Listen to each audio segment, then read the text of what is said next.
Welcome and अस्सलाम वालेकुम grade 9th। आज हम अपने यूनिट नंबर 1 का लेक्चर नंबर 7 यानी दो कौमी नज़रिया या जिसको कहते हैं टू नेशन थ्योरी, उसके बारे में पढ़ेंगे। तो सबसे पहली चीज़ हमारे पास आ जाती है इर्तिका यानी एवोल्यूशन। अब कहते हैं दो कौमी नज़रिए को समझने के लिए जनूबी एशिया में मुसलमानों की तारीख पर नज़र डालनी पड़ेगी। सबसे पहले हम लोग कहते हैं कि दो कौमी नज़रिए को जानने के लिए हम क्या करेंगे, हम जनूबी एशिया के मुसलमानों की तारीख पर नज़र डालते हैं। सबसे पहले कहते हैं बरसीर में मुसलमानों का इक़्तिदार जो था वो 8वीं सदी ईस्वी के आगाज़ में कायम हुआ। मुसलमानों का जो इक़्तिदार था वो 8वीं सदी के आगाज़ में कायम हुआ और 1858 में आखिरी मुग़ल फरमारवा बहादुर शाह ज़फ़र की माजूरी तक जारी रहा। 1858 में जो आखिरी मुग़ल बादशाह थे, ठीक है। तो यहाँ पे अब मुग़ल बादशाहों के बारे में आपको बताऊँ। सबसे पहले जो मुग़ल बादशाह यहाँ पे मैं बता रही हूँ, सबसे पहले हमारे पास थे जी ज़हीरुद्दीन बाबर, एक, ठीक हो क्या। दूसरे नंबर पे था जी अकबर जो नहीं था हुमायूं। तीसरे नंबर पे था जी अकबर। चौथे नंबर पे था जहांगीर। पांचवें नंबर पे था जी शाहजहां और छठे नंबर पे था जी आलमगीर। ठीक हो गया। अब ये मैं आपको बता रही हूँ, पहले नंबर पे ज़हीरुद्दीन बाबर जो 1526 में आया था, ठीक है। फिर उसके बाद हुमायूं, फिर अकबर, फिर जहांगीर, फिर शाहजहां और फिर औरंगज़ेब आलमगीर। तो औरंगज़ेब आलमगीर के बाद ही हमारे जो डाउनफॉल था वो मुसलमानों का जो मुग़लों का जो ज़वाल था वो शुरू हो गया था।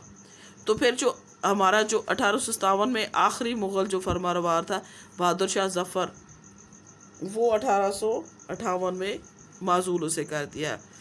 इस दौरान मुसलमान हुक्मरानों की अक्सरियत अपने मुस्लिम और गैर मुस्लिम रियाया से इंसाफ से पेश आई कि जो मुसलमानों ने हुकूमत की हिंदुस्तान के ऊपर, तो क्या मुस्लिम थे क्या गैर मुस्लिम से, वो तमाम के साथ उन्होंने बहुत ही इंसाफ के साथ सलूक किया।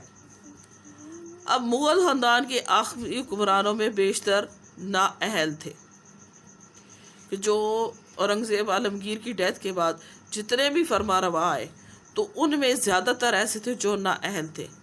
अब उनकी नाअहली का फ़ायदा किसने उठाया, अंग्रेज़ ताजरों ने।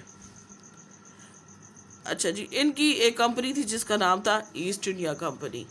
ये तिजारत की गर्ज से आए थे और जब ये तिजारत की गर्ज से आए तो जब इन्होंने मुसलमानों की नाअहली देखी तो उन्होंने इससे खूब फ़ायदा उठाया और पूरे हिंदुस्तान पर काबिज़ हो गए।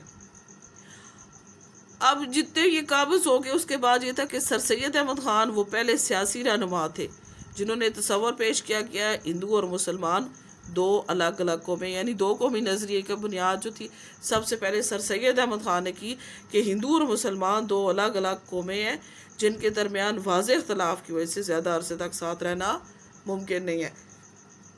उन्होंने कहा कि हिंदू मुसलमान जो है वो हर तरीके से अलग हैं, उनका खाना पीना उठना बैठना रहन सहन हर चीज़ एक दूसरे से मुख्तलिफ है। तो ये जो वाज़ेह इख्तलाफात है इनकी वजह से मैं ये नहीं समझता कि ये ज़्यादा देर तक ये दोनों कौमें एक दूसरे के साथ इकट्ठी रह सकेंगी।